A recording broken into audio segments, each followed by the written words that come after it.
sejam bem-vindos a mais uma aula de redação. E hoje nós daremos ênfase ao texto escrito, certo? Então, com a especificidade no gênero narrativo, que é o que nós estamos estudando, certo? Então, vamos lá.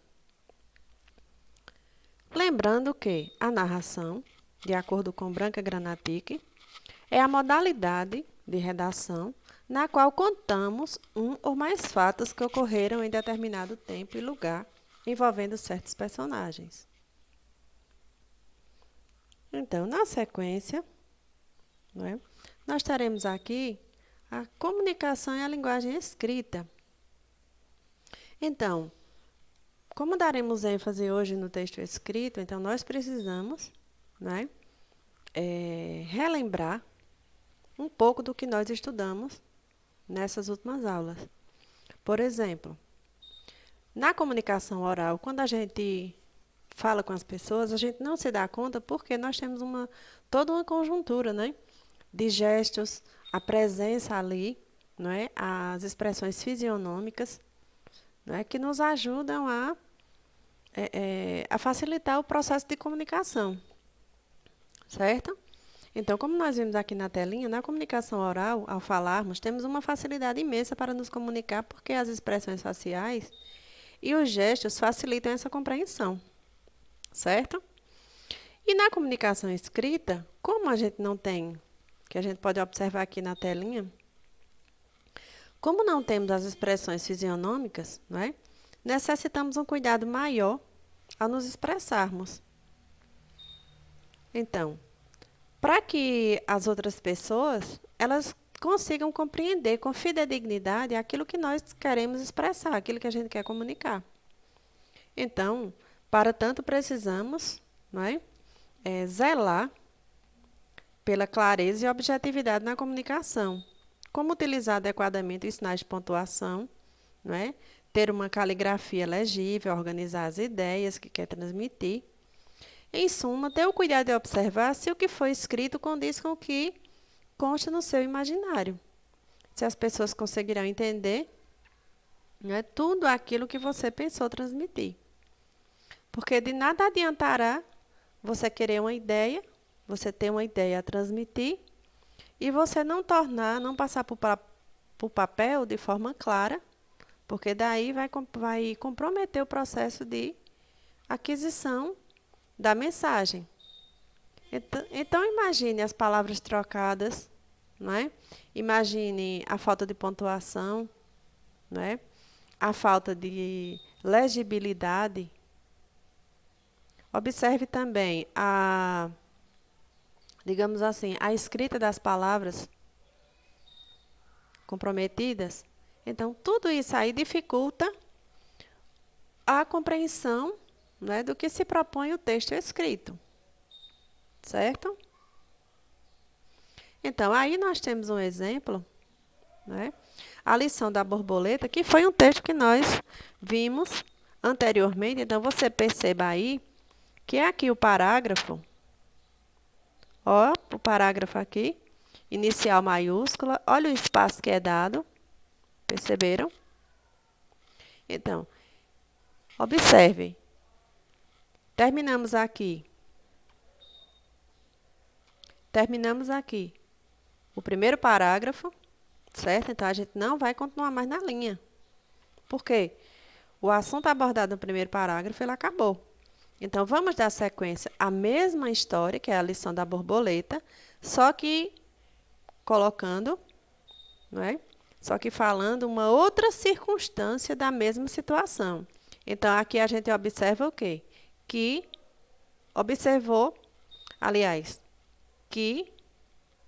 obedecemos a mesma distância, estão vendo?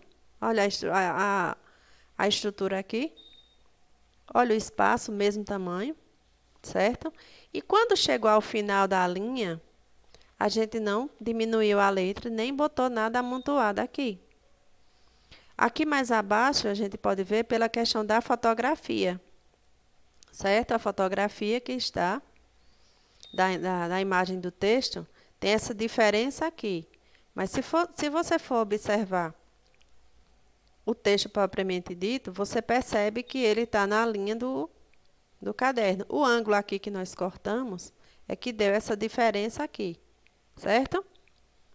Então, perceba que foi o corte do papel e não o texto escrito propriamente dito. Então, perceba que há uma uniformidade no tamanho da letra.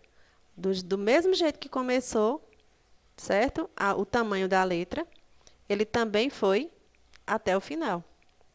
Olha os outros parágrafos também, tá vendo? Espaço, letra maiúscula, terminei de falar, certo? Ponto, parágrafo. Começando outro parágrafo, o mesmo espaço, letra maiúscula, certo? Aqui a palavra não deu para completar, o que é que a gente faz? De acordo com as normas da separação silábica, nós colocamos aqui a sílaba que dá e na outra linha completamos o restante. E não pela questão do espaço e quantidade de letras. Não, aqui nós temos que obedecer a questão da sílaba. Certo? Se ela é polissílaba, se ela é trissílaba. Ou seja, coloca aqui as sílabas que podem ser colocadas, que dá para ser colocadas, para não comprometer a estrutura do texto, certo? A questão ética do texto. E aí nós seguimos. Certo? Então, perceba que o parágrafo ele vai até o final, a mesma linha. Olha as letras. Então, aqui tem o que qualquer pessoa falante da nossa língua portuguesa vai conseguir entender, certo? A mensagem transmitida aqui. Por quê, professora? Porque tem uma letra uniforme, certo? Tem uma estrutura. A questão da posição das palavras na frase não foram trocadas, certo? Permitindo, assim, uma clareza na coerência e na coesão, certo? Que nós vamos ver daqui, vamos relembrar mais para frente ali. A coerência e a coesão no parágrafo, na estrutura do parágrafo. E nós observamos aqui que esse tipo de texto aqui, ele é um texto em prosa. Professora, por que ele é um texto em prosa? Ele é um texto que segue toda essa estrutura aqui, ó. Certo? Ele tem uma linguagem objetiva, uma linguagem direta, certo? Que você, ao ler, você não precisa interpretar, você não precisa pensar, imaginar tanto para compreender o que o autor quer falar. Ele utiliza uma linguagem clara, objetiva, que você, de imediato, você consegue entender, certo? Ele não é escrito em versos, ele é escrito em quê? Em prosa. Então, esse aqui, nós temos o quê? Um texto em prosa. Perceberam a estrutura dele? E aqui, ó, essa diferençazinha está justamente aqui, ó, no corte do papel, certo? No corte da imagem, e não na estrutura. Perceba que essa parte aqui está maior do que essa aqui. Tranquilo? Então, nós acabamos de rever o texto escrito, não é? A escrita deste e a sua estética como um todo. Então, quando você começar a escrever, não tenha pressa em dizer assim, professora, quantas linhas? E minha história vai ter, melhor falando, quantas linhas? Então, não se preocupe com a quantidade de linhas, porque não adianta você botar 2 palavras, uma frase e você deixar de quê? De dar asas à sua imaginação e trabalhar bem o texto. Certo? Então, quando você para, é questão de dedicação, não é? Questão de dedicação, a questão de se permitir, né, pensar, refletir, analisar e se cobrar também aquilo que você tem de melhor, que eu sei que você tem, eu sei que você consegue. Sua cabecinha aí tem 1 milhão, o que 1 milhão? Sua cabecinha tem incomensuráveis ideias, aventuras para serem colocadas, só depende de você. Deixar a cabecinha funcionar, né? Seguir as regrinhas, as orientações que nós estamos vendo aqui nessa aula e seguir com certo? Seu texto, sua produção textual. E quem sabe um livro? Hum? É para se pensar, na verdade. Quanta coisa boa você está vivendo aí que poderia ser colocada no papel. Para que daqui mais uns anos você pudesse rever ou mostrar para outras pessoas. E aí? Então, nós aprendemos a fazer redação. É assim, nós estamos nos primeiros passos. Então, basta que você se dedique. Um pouquinho de dedicação agora fará com que você colha os frutos, certo? Daqui mais uns anos. Daqui mais eu não digo nem anos, daqui mais uns dias. Quanto mais você caprichar, mais obterá sucesso. Certo? Então, vamos lá. Ainda nós vamos ver agora a estrutura desse texto. Né? Então, aqui, de maneira menorzinha, né, a gente observa aqui o primeiro parágrafo. Então, perceba aqui, ó, quando a sílaba não deu, a palavra é casulo. Então, eu não ia colocar o S e o U aqui. Por quê? Porque o texto ficaria o quê? De uma certa forma sujo. Ele não teria essa estética aqui, ó. Tá vendo? Ó, aqui. Tá vendo? A estética. Olha o espaçozinho do parágrafo. Parágrafo. Aí depois, letra maiúscula. Certo? Então, vamos ver na sequência. Aí nós temos, né? O título, a gente dá um destaque aí para ser melhor visualizado. Não é necessário pular a linha quando for fazer o texto. Certo? Na sequência, daí nós temos, no início dessa linha, deixamos o parágrafo que a gente acabou de falar, né? Iniciado com letra maiúscula, indica que estamos começando o texto de forma organizada. Certo?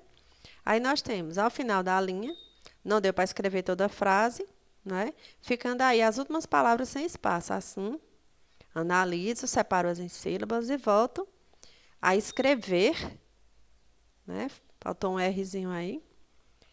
Na outra linha, as sílabas faltantes, certo?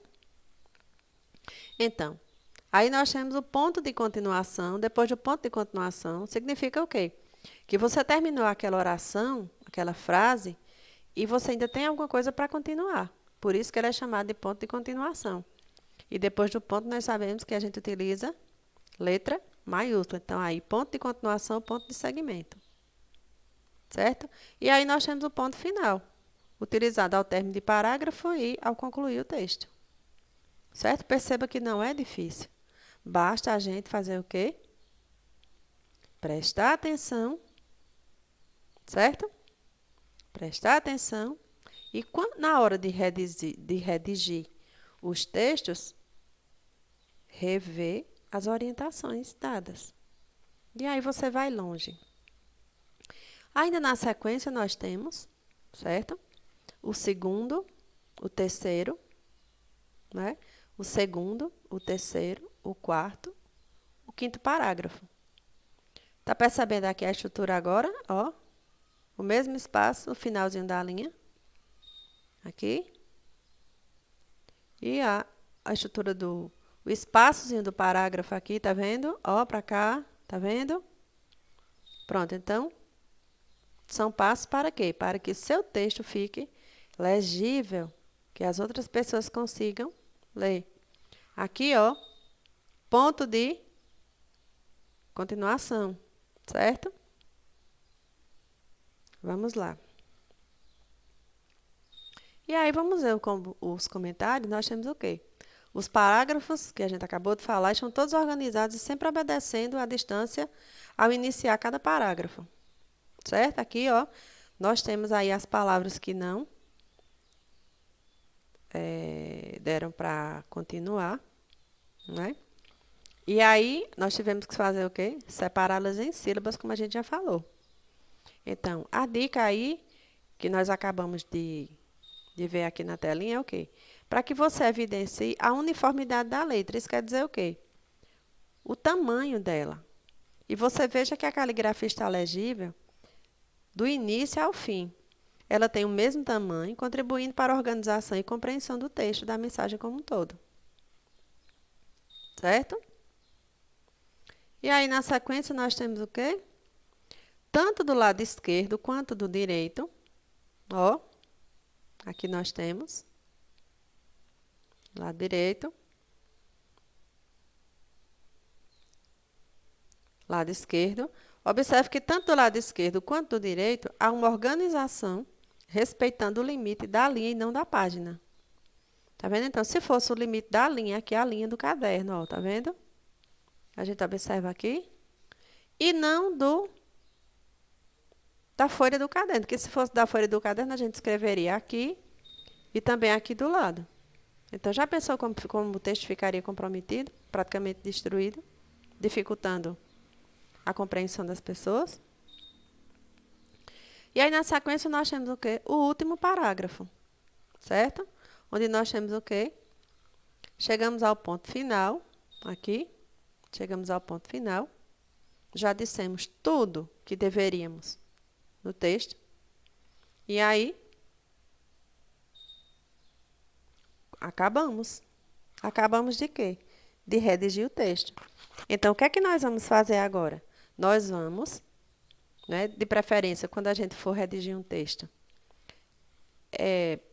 eu sugiro que façamos a grafite. Por quê, professora? Porque a gente pode apagar. Certo? Aquela ideia que ir reconstruindo a história. Então, você vai fazendo, né, redigindo, escrevendo, pensando, refletindo. Depois você faz o quê? Quando elaborar cada parágrafo, você vai fazer o quê? Você vai ler. Certo? Então, uma hora você é o escritor, outra hora você é leitor. Porque quando a gente troca os papéis, a gente vai descobrir se verdadeiramente o que foi colocado no papel é o que condiz com o que você deseja, com o que está na sua mente e na sua cabeça, o que você deseja transmitir para as outras pessoas. Certo? Então, terminado o primeiro parágrafo, então, que ideia eu quero passar? Então, novamente, eu recomeço a escrita, evidenciando o quê? A mesma coisa. Se o que eu escrevi está igual, está de forma fidedigna com aquilo que eu pensei. E aí, nessa leitura que você faz daquilo que você escreveu, você vai observando o quê? Você vai observando, certo? Se as pessoas vão entender.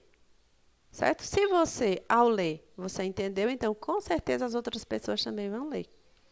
E aí, você vai fazendo o quê? Analisando o seu texto. Como a gente acabou de analisar o texto agora, a lição da borboleta. Como é que está a estrutura? Como é que está a letra?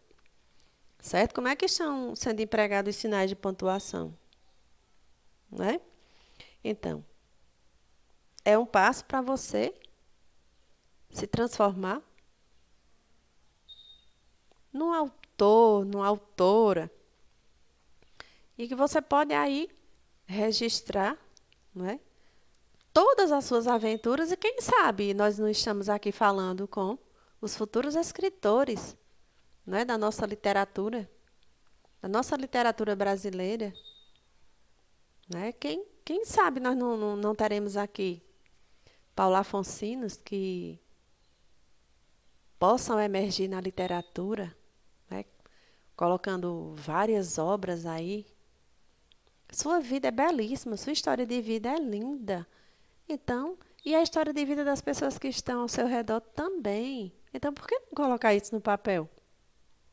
E você colocando, tal qual a gente analisou agora, o que é que vai acontecer? As outras pessoas também vão ter acesso a toda essa história maravilhosa que é a sua vida. Certo? Então, baseados agora nessa perspectiva de reiterarmos os sinais de pontuação, a gente deu ênfase agora a um videozinho falando sobre os sinais de pontuação. Então, nós temos agora o cantinho da ortografia para facilitar ainda mais a escrita desse texto, tá bom? Olá, alunos! Hoje vamos conhecer os sinais de pontuação.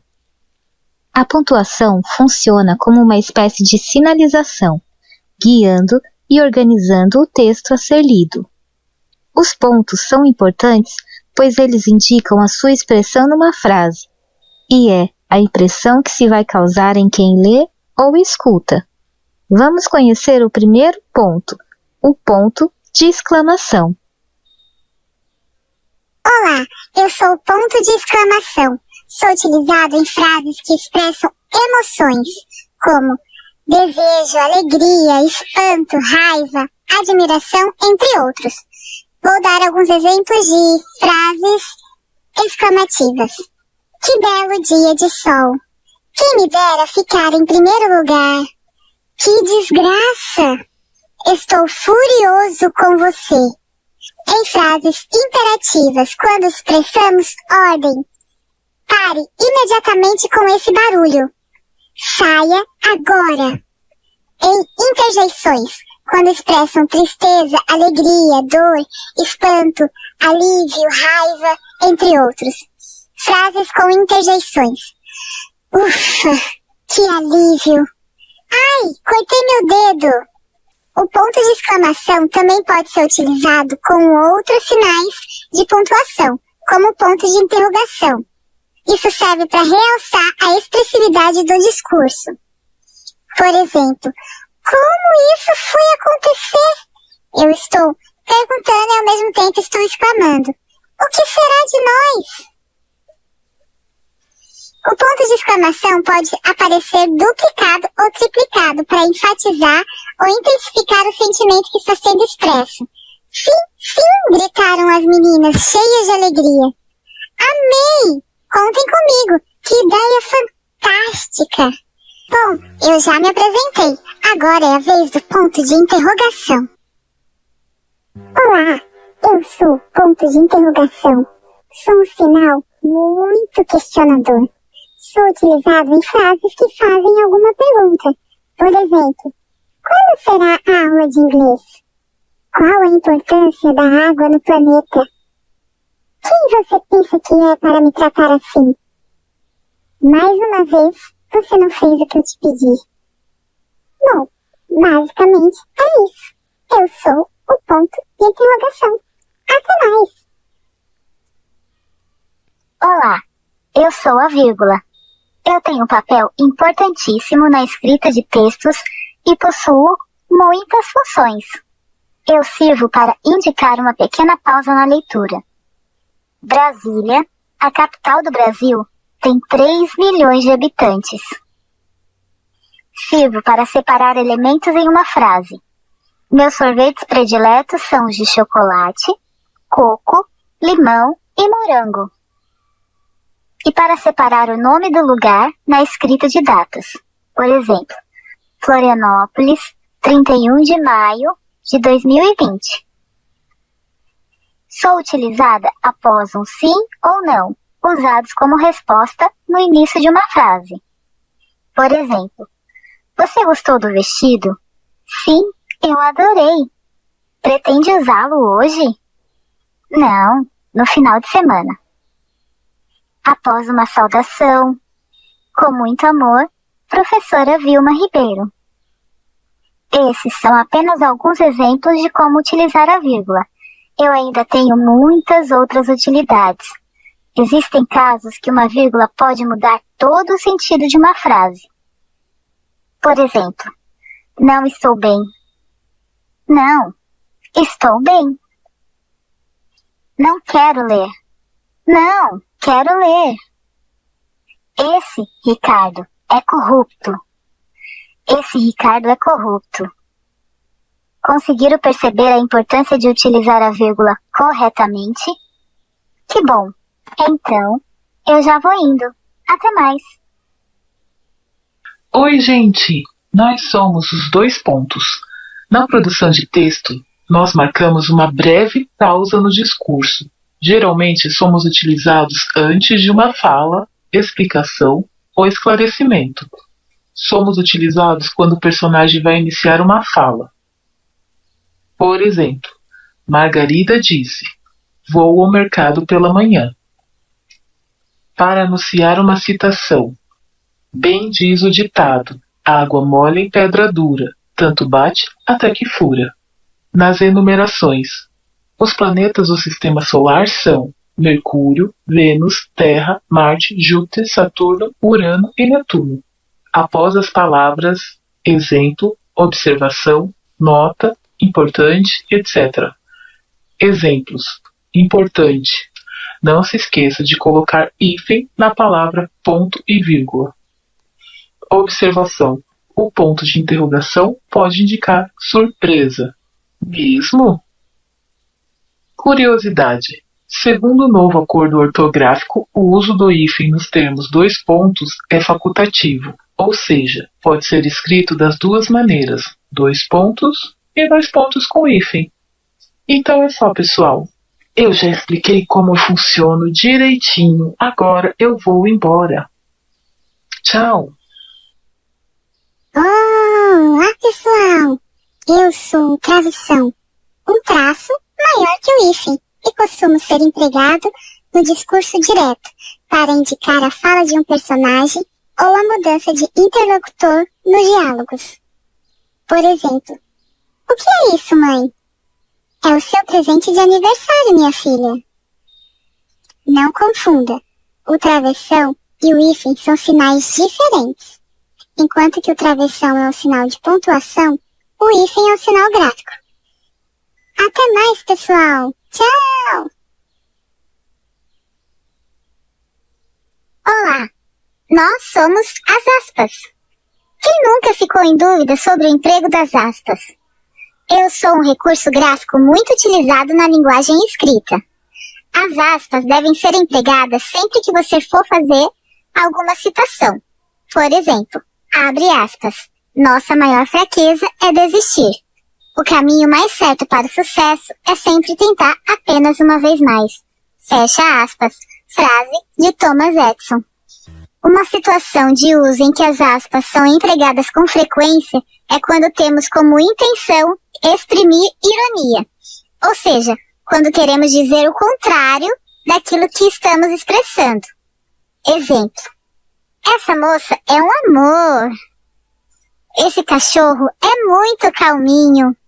As aspas aqui indicam que, na verdade, a moça não é um amor e nem o cachorro é muito calminho. As aspas devem aparecer quando no texto surgirem palavras informais como gírias. Falei com ela, mas deu ruim. Ele me trollou no estacionamento.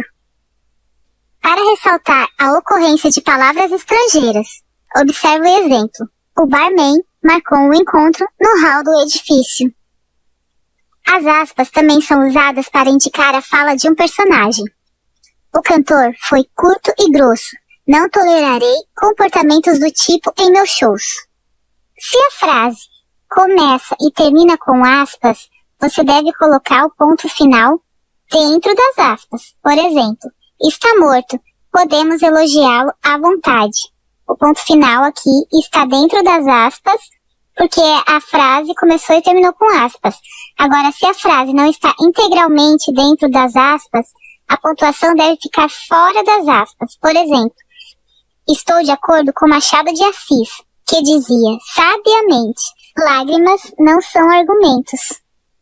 Aqui, o ponto final deve ficar fora das aspas, porque a frase não começou com aspas. Espero que vocês tenham entendido um pouquinho sobre mim. Tchau!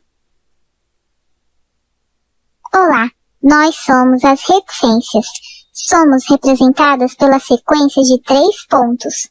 Somos o sinal gráfico que sinaliza principalmente interrupção em um discurso, ou podemos indicar que algo em uma frase continua. Nós podemos ser utilizadas em diversas situações. Em interrupção de ideias. Acontece quando o personagem começa a falar sobre uma ideia e a interrompe. Por exemplo, ele disse que não queria, mas nada disso teria acontecido se... Você sabe. As reticências são ótimas para demonstrar hesitação, dúvidas e esquecimento. Exemplo. Daí ele pegou, como se diz mesmo, uma boina. Eu estava correndo e cair do nada. Não sei se você vai, mas não sei. Penso que será muito bom. Na interrupção de discursos, em trechos de citações, ou seja, quando não se apresenta a frase completa do autor. Nesse caso, devemos usar as reticências entre parênteses. Por exemplo, tal movimento ficou conhecido como caras pintadas, para indicar continuidade de uma ação ou fato. Por exemplo, 1, 2, 3, 4, A, B, C. Comprei muitas frutas, banana, abacaxi, maçã. Espero que vocês tenham gostado da minha apresentação. Tchauzinho! Olá, eu sou o ponto final. Sou utilizado para terminar uma ideia ou discurso. Sempre apareço no final das frases afirmativas ou negativas, marcando uma pausa mais longa. Temos aqui exemplos de frases afirmativas. Ontem fui ao dentista. Meu pai gosta daquela cantora. O vidro da janela está muito sujo. Claro que eu pedi ajuda. Exemplos de frases negativas. Ontem eu não fui ao dentista. Meu pai nunca gostou daquela cantora. O vidro da janela nem está muito sujo. Eu jamais pedirei a sua ajuda. Além disso, o ponto final, posso ser usado para indicar abreviaturas e siglas. Temos aqui alguns exemplos de abreviatura.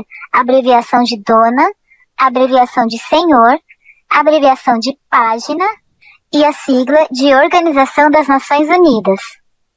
Na matemática, o ponto final é utilizado também para indicar uma multiplicação. Por exemplo, 2,3 é igual a 6. Lê-se, 2 vezes 3 é igual a 6. Espero que tenham entendido qual é a minha utilidade. Até mais. Vou contar para vocês uma história que mostra a importância da pontuação. O mistério da herança. Um homem rico estava muito mal, agonizando. Dono de uma grande fortuna, não teve tempo de fazer o seu testamento. Lembrou, nos momentos finais, que precisava fazer isso.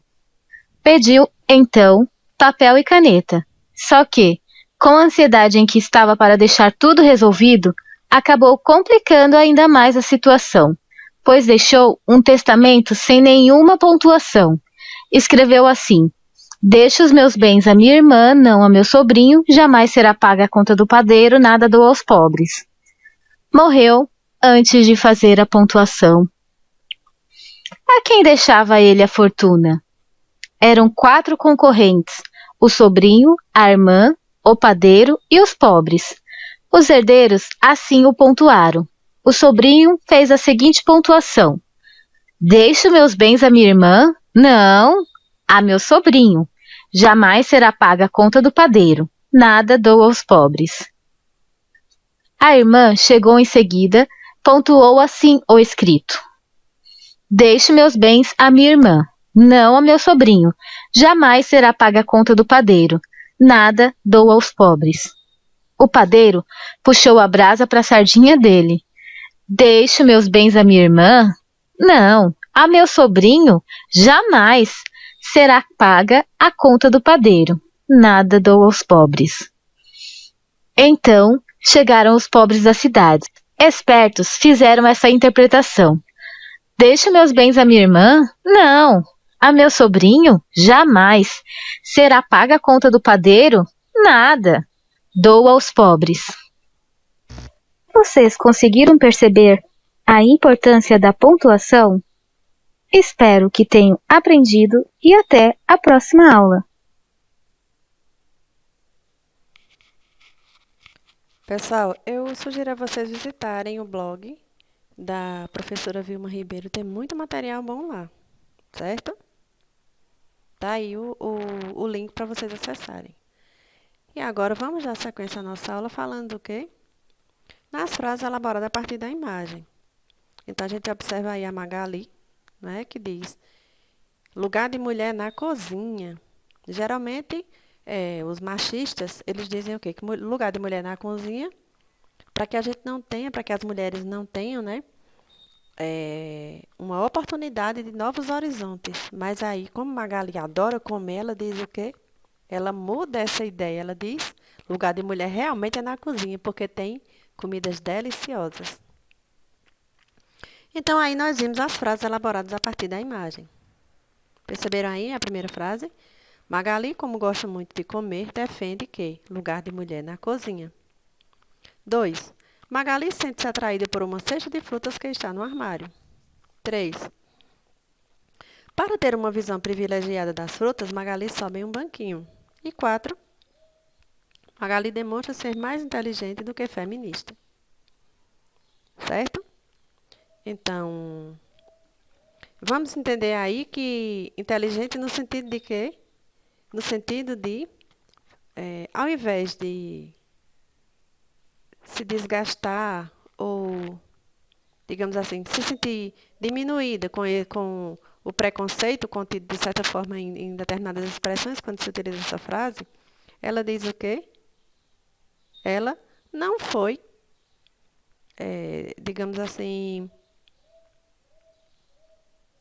receber digamos assim, a ofensa, né? Ela não recebeu a ofensa e deixou de lado e foi realmente aproveitar as delícias que tem na cozinha.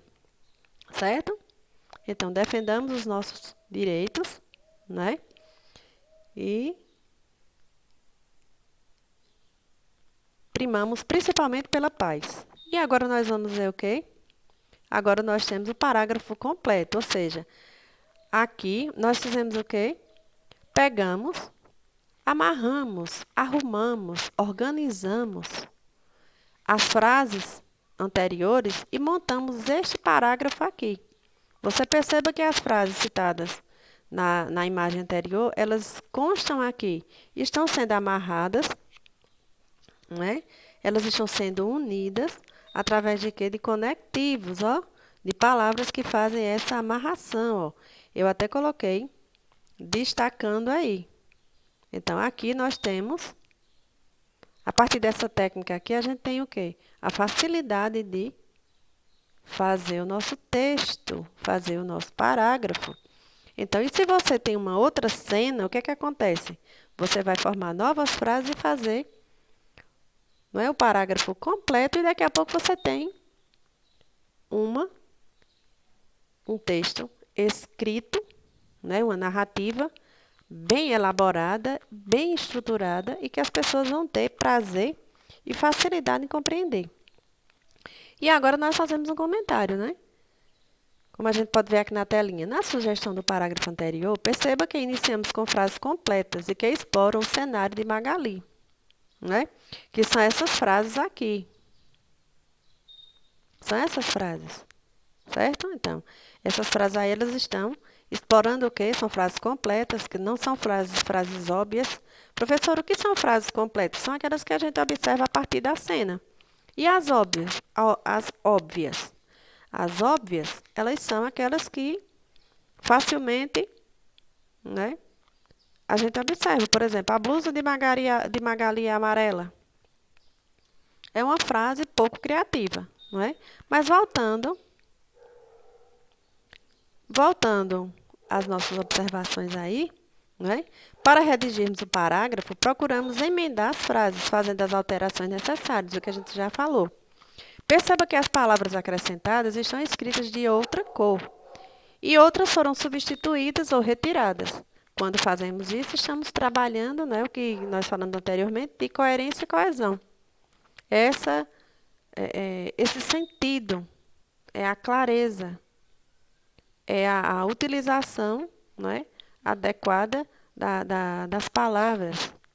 Então, essa não é a única opção, né, de formar a frase, né? Claro que há outras possibilidades.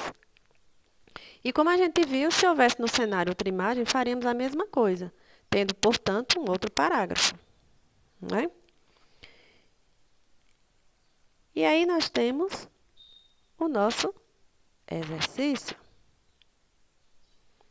Ao lado de cada figura estão frases que você deverá uni-las, ou seja, você vai juntá-las. fazendo as modificações necessárias e depois, a partir delas, forme parágrafos nas linhas que estão abaixo. Então, aqui você tem o quê? Eu estou te dando a imagem. Dessa imagem, eu te dei o quê? As frases, certo? Aí, uma casca de banana foi lançada ao chão. Pessoas sem educação e sem consciência ambiental são desleixadas e descuidadas. Devemos ter consciência de que o lugar de lixo é na lixeira. Quando não fazemos a nossa parte, o meio ambiente, acrescenta a palavra aí, sofre. Depois aqui, ó, depois de meio ambiente, coloque aí, sofre, certo? E na sequência nós temos o espaço, nessas linhas aqui você vai fazer o quê? Você vai de a lápis grafite, que a gente pode apagar, a gente vai juntar, unir essas frases aqui, construindo o parágrafo. E você vai fazer a mesma coisa nesses slides aqui, ó, nesse mesmo material aqui. Certo? A mesma coisa. A mesma coisa. A mesma coisa. E agora, você é o narrador.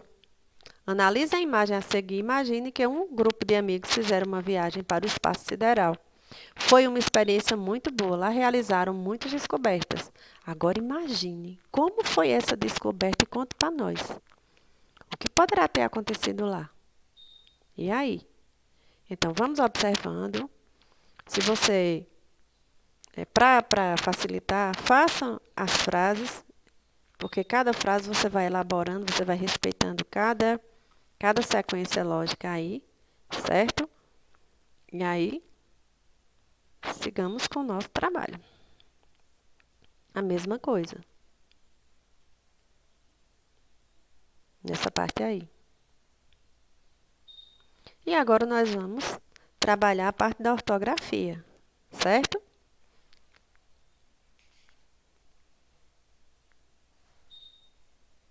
A parte da pontuação.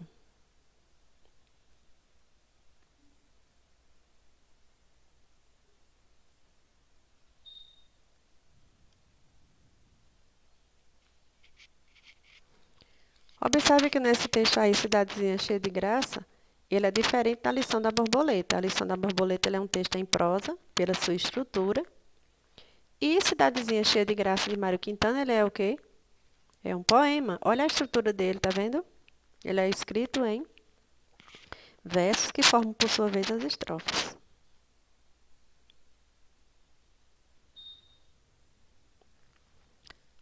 Vamos colocar o acentozinho aqui, ó. Certo? Faltou aqui o acento, realçá-las.